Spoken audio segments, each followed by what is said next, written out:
আওয়ামী লীগের বিচার ও রাজনৈতিক কার্যক্রম নিষিদ্ধের দাবিতে সমাবেশ ও লাগাতার কর্মসূচির পরিপ্রেক্ষিতে বিবৃতি দিয়েছে অন্তর্বর্তীকালীন সরকার। প্রধান উপদেষ্টার প্রেস উইং থেকে ৯ মে শুক্রবার বিকেল ৩টার কিছু আগে দেয়া এক বিবৃতিতে এ কথা বলা হয়। এতে উল্লেখ করা হয়েছে, সম্প্রতি বিভিন্ন রাজনৈতিক দল, সংগঠন ও জনগণের পক্ষ থেকে স্বৈর শাসন ও সন্ত্রাসী কার্যক্রমের অভিযোগে আওয়ামী লীগ নিষিদ্ধ করার যে দাবি উঠেছে তা সরকার গুরুত্বের সঙ্গে বিবেচনা করছে। এ ব্যাপারে রাজনৈতিক দলগুলোর সঙ্গে ইতোমধ্যে যোগাযোগ স্থাপন করেছে অন্তর্বর্তী সরকার। তাদের সঙ্গে আলোচনা করে দ্রুত সিদ্ধান্ত গ্রহণ করা হবে।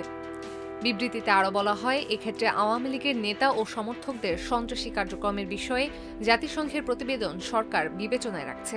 সে পর্যন্ত সকলকে ধৈর্য ধারণ করার আহ্বান জানাচ্ছে।